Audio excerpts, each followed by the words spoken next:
Bismillahirrahmanirrahim. Assalamualaikum warahmatullahi wabarakatuh. Teman-teman teknik industri mesin. Kita akan ngomong tentang krama. Ada bisa mendefinisikan apa itu tata krama?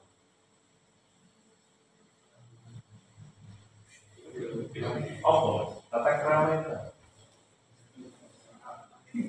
Dan orang Nusantara, orang Indonesia pasti punya ini tata krama. Bahkan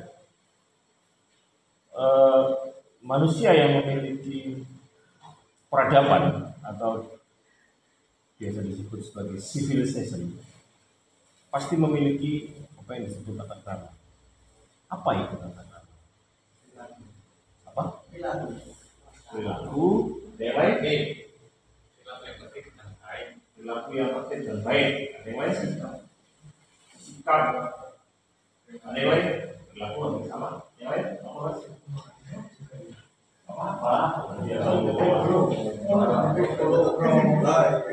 Enggak nyontoh dia memang pinginnya berlaku kan.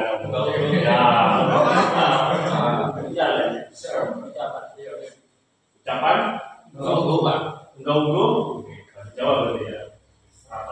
Enggak unggu apa lagi?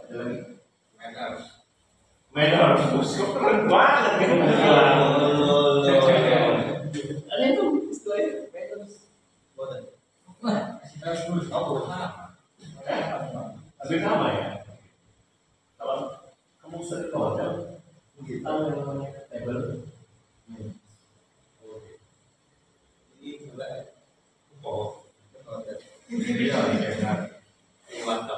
Jadi kenapa kok kita harus membicarakan tata krama dalam konteks budaya Nusantara? Ya karena memang tata krama menjadi bagian yang tidak terpisahkan dari kebudayaan kita. Orang Indonesia, orang Nusantara. Bahkan pepatah kita mengatakan di mana bumi dipijak, di situ langit dijunjung. Itu keren banget, Mas. Keren banget. Di mana bumi dipijak, di situ langit dijunjung. Di mana kamu tempatmu berada, bahasanya itu bukan berarti kamu ngidek-ngidek bumi terus langit bu junjung, enggak. Itu kan kiasan. Artinya kalau di filsafat namanya hermeneutik, tafsir. Dimanapun tempat kamu berada, ketika berinteraksi dengan manusia, masyarakat, komunitas, maka selalu ada tata krama di sini. Selalu ada, siapa tadi ngomong perilaku? Mas Aris sama? Mas Bahrul. Apa? Galuh. Oke, Mas Galuh tadi ngomong perilaku sama Aris. Yang di dalamnya ada aturannya. Perilaku yang ada lagi. Nah, Nusantara ini dari kamu memejamkan mata sampai kamu melek mata berinteraksi ada aturannya. Nah, tata krama yang menuju puncak yang dianggap paling luhur itu disebut sebagai upacara atau ritual atau ritus. Jadi tata krama itu adalah aturan berperilaku yang berkaitan dengan adat, etika, dan kebiasaan baik dalam kehidupan sehari-hari. Semua cara kita berperilaku yang baik, yang menjadi kebiasaan kita, itulah yang disebut sebagai tata krama.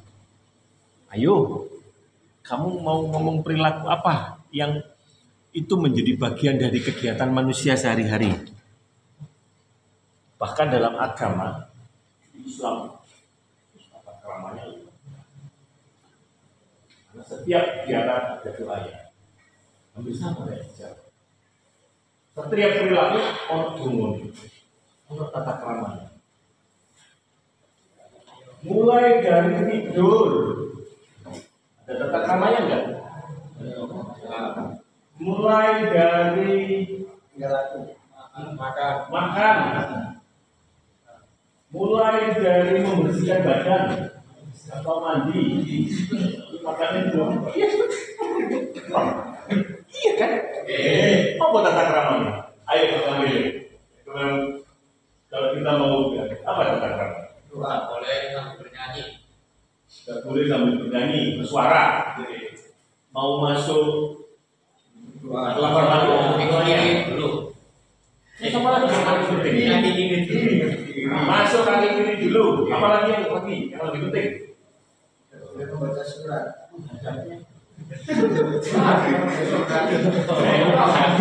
Surat cinta ya kamu. Belum.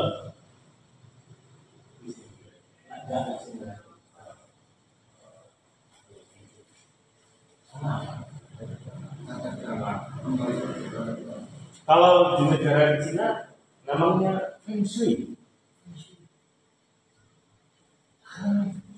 Tata krama, kalau kan hampir sama kan? Tata krama itu aturan perilaku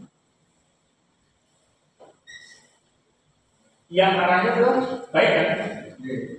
Feng Shui juga begitu. Tata krama apapun yang arahnya adalah energi yang baik. Terus apa lagi? Tidur, makan, minum, ke belakang, BAK, BAP, apa lagi? Bicara, berbicara atau berkomunikasi, menjalin hubungan. Oh, tata krama ya. Dan dulu ini diatur dengan sangat rigid dan bagus karena menjadi sebuah ngomong sama lanang, ngomong sama cewek, ngomong sama yang lebih tua, ngomong sama yang lebih muda. Bahkan dengan melalui bahasa ada tingkatannya. Kalau bahasa Indonesia, bahasa Inggris, sama. Kita ngomong ke orang yang lebih tua, kita ngomong yang kecil, bahasanya sama. Anda, kamu, engkau, aku, saya, kami, mereka. Tapi kalau di bahasa Jawa, Sunda, ada urutannya kan? Romo inggil, moko, alus, moko, kasar. Kalau makan bahasa Romo inggilnya apa? Ledo apa dahar? Kalau alus, ledo. Kalau moko, mangan. Kalau kasar, jeglak, badok, jeglak, badok. Saya punya bukunya seorang penulis Surabaya tentang makanan, judulnya Monggo Dipun Badok. Waktu diskusi sama guru-guru bahasa dikritik, kok pakai bahasa badok sih Pak? Kan itu kasar Pak. Kata si penulisnya, kata-kata badok ini saya pakai karena ini digunakan di terminal dan oleh orang-orang tukang becak. Di badok kan?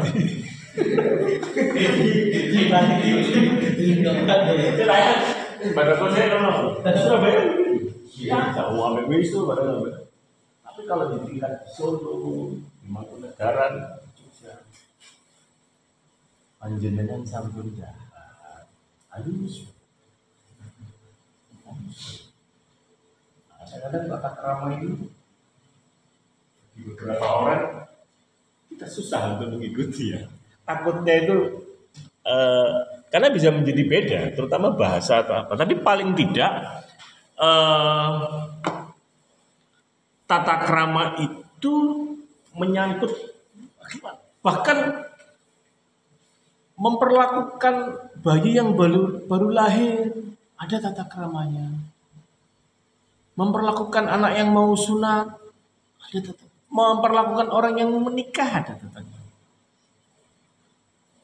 Terus bahkan memperlakukan orang yang sudah meninggal ada tata kramanya. Betul nggak? Siapa yang suka atau bukan suka sih? Nggak ada orang yang suka. Tapi dia sering ketika ada orang meninggal di kampungnya itu dia ikut membantu. Apa tata keramanya? Yang pertama ketika kan orang ini lagi sedih tuh keluarganya itu kadang-kadang kan yang ngurusi tetangganya. Yang ini kan hanya ngurus kesedihannya saja kan. Biasanya apa ketika ada orang meninggal? Mayatnya ya itu, terus kalau matanya melek diginikan, terus ditutupi kain, dipindahkan ke ruangan yang lebih luas. Sudah habis itu mereka sudah kayak kerja bakti, gak ono sing ngomandoi, kerja dewe-dewe.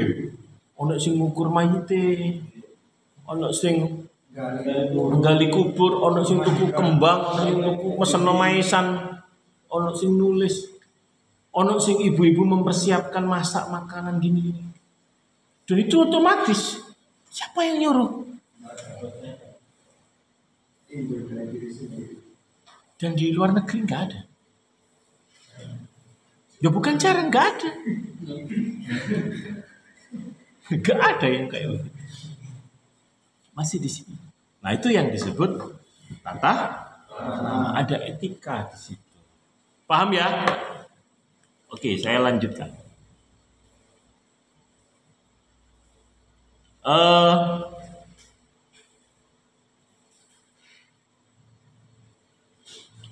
Siapa tadi yang ngomong unggah-ungguh tadi? Berarti sejarah tata krama itu memang berasal dari kebudayaan bangsa kita. Ada unggah-ungguhnya.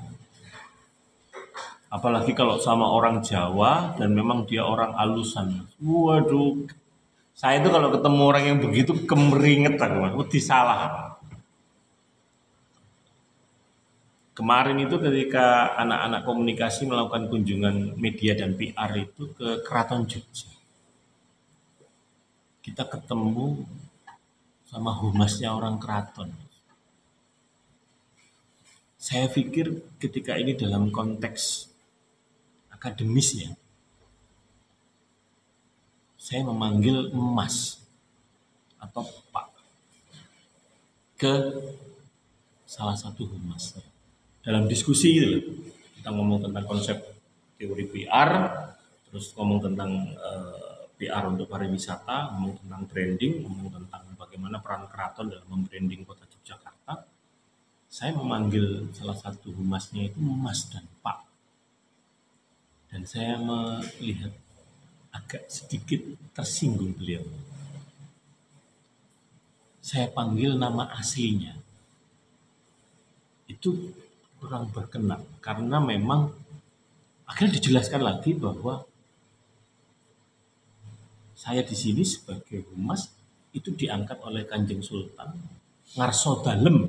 Kalau nyebut itu bukan Sri Sultan, Ngarso Dalem. Ada sebutannya tersendiri.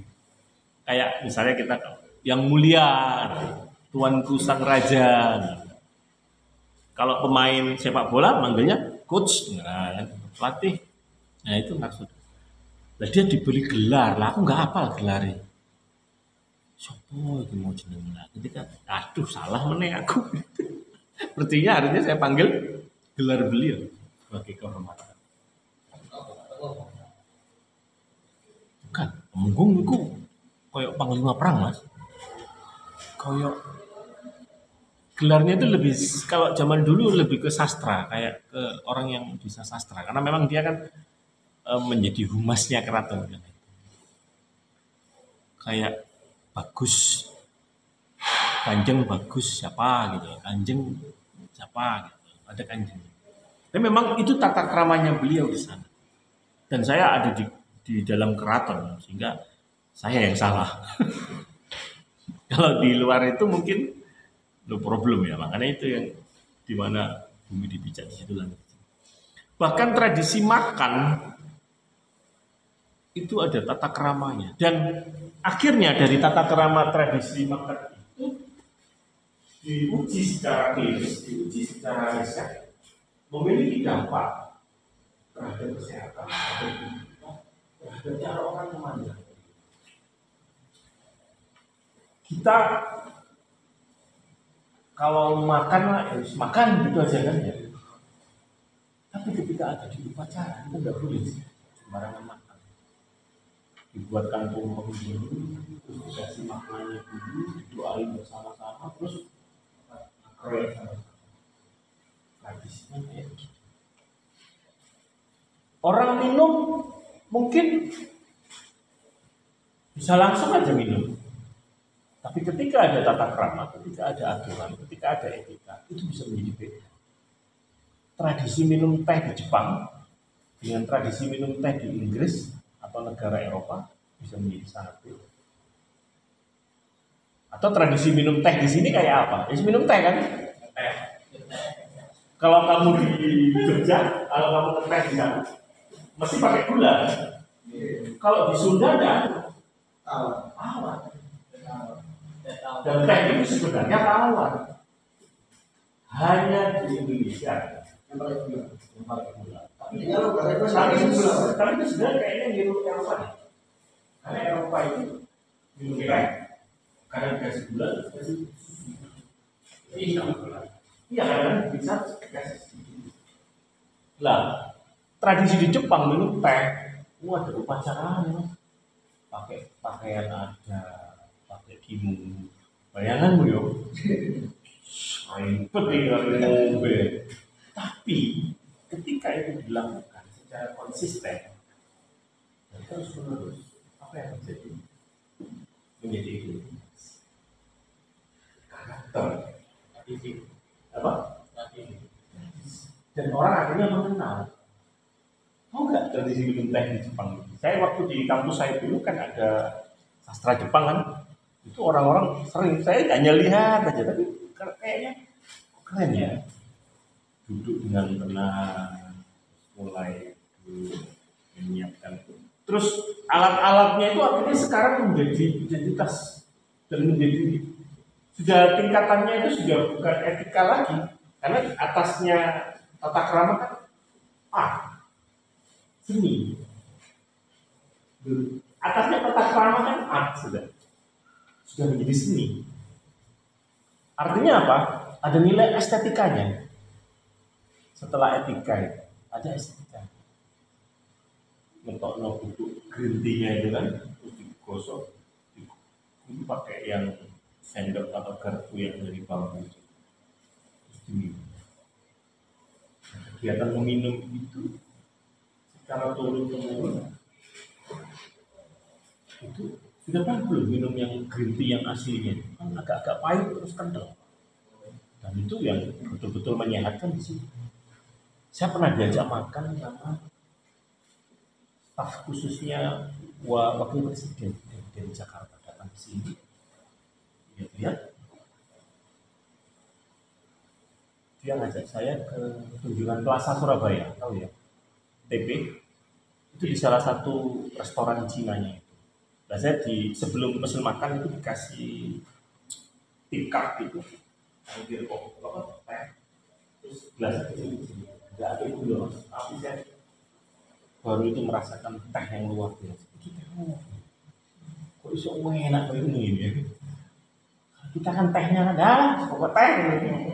Dan ternyata cara memasaknya teh itu menjadi rahasia kelezatannya teh masing-masing. Antara teh poci, yang teh teh bocor wes. Kelas umum masih Mas. Kamu kalau tahu pernah ke Tegal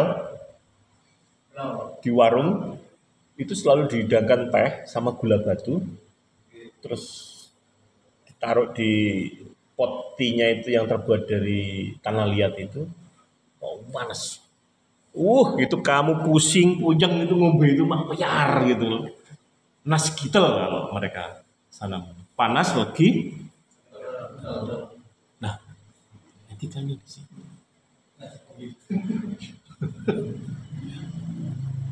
Kalau di ruang privat saja ada tata keramanya, bayangkan apa yang terjadi ketika Anda di ruang publik. Ada tata keramanya enggak? Ada. Kamu nanti ketika di perusahaan, ada tata keramanya enggak? Ada. Saya di komunikasi organisasi, di chapter ngajar tentang budaya organisasi. Itu adalah tata keramanya di perusahaan. Apa kira-kira? Kamu nanti kalau nanti kerja di perusahaan, di corporate, harus paham tata keramanya. Apa kira-kira tata keramanya? Masuk jam berapa? Jam 4. Oh, dia di kamu. Terus pulangnya juga harus jam. Terus istirahatnya jam 12 sampai jam. Mau kamu gunakan untuk makan, mau gunakan untuk tempat merokok, kalau ada mau tidur, mau sholat, mau ibadah, terserah. Yang penting 12 sampai jam 1. Terus cara berjalan kalau masuk ke dalam perusahaan yang besar, ketika traffic mobil besar, ketika ngomong supply chain manajemen, pasti sudah diajarkan, apalagi anak kayak gitu. Tidak boleh kita sembarangan melakukan di perusahaan itu disediakan jalan yang itu ada garis merahnya, dan kamu tidak boleh berhenti. Pernah ke Filipina? Masuk.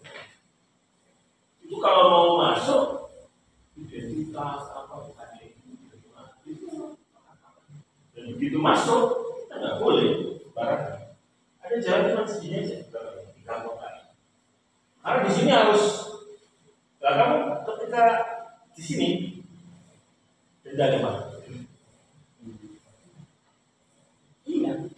Karena apa? Yang menggantikan keselamatan kita. Kalau kamu tanggung, saya kena siapa? Yang sebetulnya ini. Katakanlah saya teman saya manajer PR-nya MBI, saya sering sana. Nah, kalau saya melanggar itu, saya kena juga siapa? Ya, teman saya.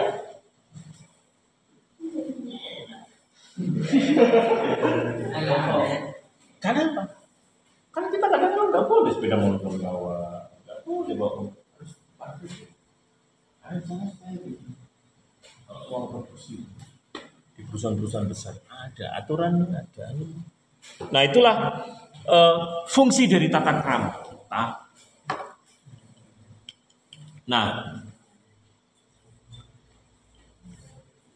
nilai-nilai dasar dari tata krama itu adalah 1, gotong royong, kesopanan, hormat kepada orang tua, dan yang lebih tua menghargai perbedaan, dan lain-lain.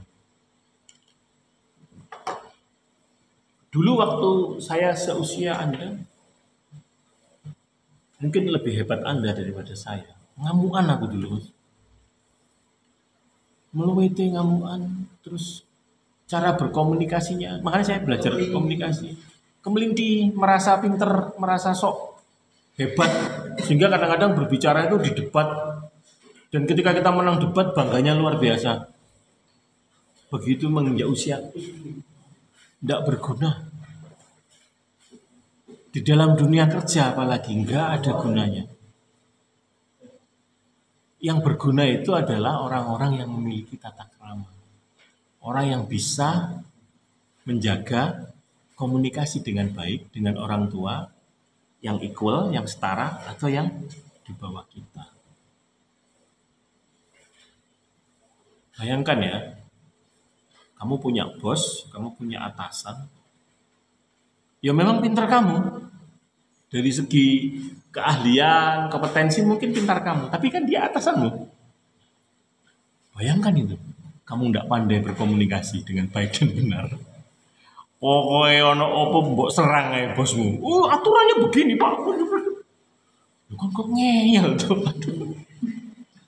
Nah, itu kira-kira bosmu senang apa enggak? Positivitas. Tapi kalau kita menggunakan cara berkomunikasi yang baik dan benar, dalam istilah Jawanya itu kita bisa ngerah hati nih. Nah, wong Jawa itu kan kalau di pangku itu kan mati toh. Jawa itu kalau di pangku kan mati istilahnya lah itu. Bahkan mungkin kemampuan kita biasa-biasa saja. Kompetensi kita mungkin biasa-biasa saja. Tapi karena kemampuan keterampilan kita dalam bertata krama dengan baik dan benar, itu yang membawa kita naik ke atas. Sulit mas ini mas, tapi itu yang harus kita pelajari.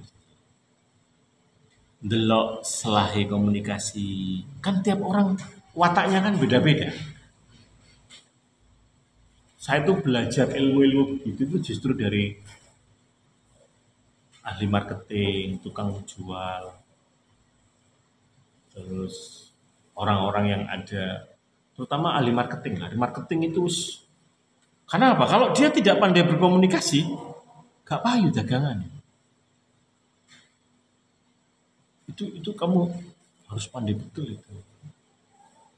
Saya mengingatkan ke mahasiswa saya yang pinter-pinter itu, awas, hati-hati. Kadangkala adab itu lebih tinggi daripada ilmu. Hati-hati, kamu mungkin punya kemampuan kognitif yang bagus, kemampuan keterampilan bekerja yang bagus. Tapi kalau tata kramamu nggak dijaga, hancur kamu. Hah? Terlibas. Gus Miftah. Aku gak kenang kono loh ya. Salah satu. Nah, kalau saya apes lah wis. Karena mungkin dia terbiasa begitu ya. Sehingga ceblung. Karena soalnya status kan. Ustadz ya. Terus staf khusus ya. Presiden ya. Ya nek sing saya ngomong ke yang di terminal tukang becak kan no problem. Goblok, asu, maaf ya. Apalagi yang kata-kata kasar. Duh, saya kan sering kumpul-kumpul gitu. Di apa di mana? Wis mbok coba matamu ngono lah. Lu kono sih dukun dhewe goblok lah. Itu kan dalam konteks yang equal sama. Tapi ketika dia pemimpin, ketika dia leader, ketika orang yang dihormati, beda penafsirannya. Hermeneutika penafsirannya, semiotikanya sudah beda. Kalau orang-orang yang equal, sama-sama tukang becak, sama-sama kuli bangunan, sama-sama preman, goblok, asu, batukmu sempal, itu bahasa keakraban. Tapi kalau dia pemimpin, dia tokoh, pejabat, ke penjual es teh, itu namanya penindasan. Padahal sama perilakunya ya. Tapi impact-nya beda. Nah, itu persoalannya di situ.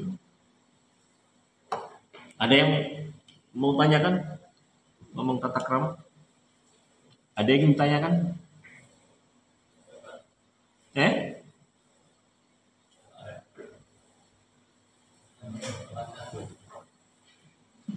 Tata krama dalam keluarga, dalam masyarakat, berbangsa bernegara. Itu ada aturannya sendiri-sendiri. Tata krama yang dilegalkan disebut aturan. Lebih tinggi lagi law, hukum, ya kan? Tata krama. Tidak boleh membunuh, tidak boleh berzina, tidak boleh berjudi. Tidak boleh apa lagi? Dulu molimo terkenal, tidak boleh mabuk. Kenapa molimo dilarang? Karena impact-nya luar biasa. Tidak boleh memperkaos atau merudah paksa. Tidak boleh merampas orang lain. Semua aturan yang ada di dunia ini ada tata krama yang sifatnya universal. Tidak boleh menyakiti. Ono tawong disakiti terus seneng. Alhamdulillah. Ya kayak ini akhirnya kan. Ini ya Allah. Anomali kali itu. Itu anomali. Itu anomali. Langsung viral beberapa orang, Gus, aku pisuwono Gus. Aku butuh duit kayak bayar cicilan Gus. Habis itu es teh langsung gerakan esnya lep sampai Gus. Kita marah-marah. Karena wayang ngaji terganggu dengan pasukan. Itu anomali. Semua aturan di dunia yang universal berasal dari tata krama.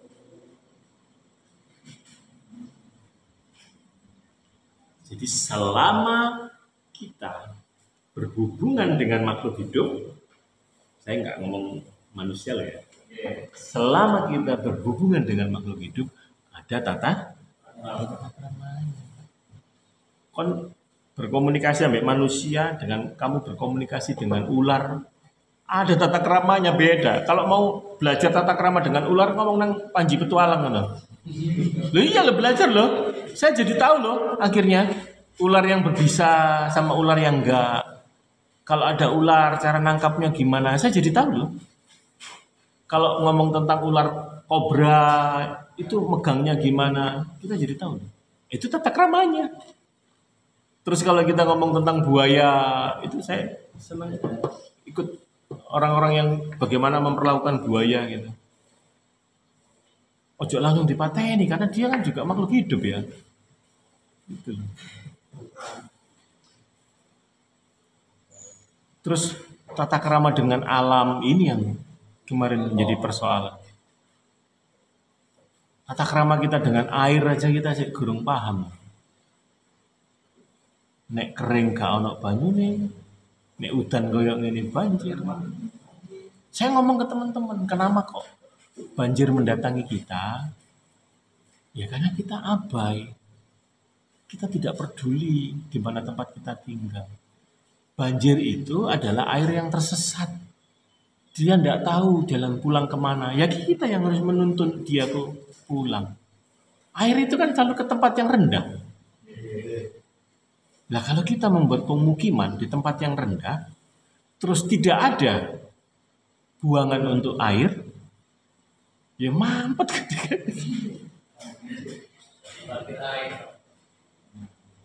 Terus kita nyalakan siapa? Nyalakan pemerintah, nyalakan. Dulu ketika kita membangun tidak ada resapan untuk air. Sehingga ketika bahkan menangkap air hujan pun kita nggak tahu, nggak. Nah, tata krama inilah yang Anda harus bisa gitu. Nanti yang kedua kita akan ngomong tentang tata krama yang lebih teknis. Oke, ada pertanyaan?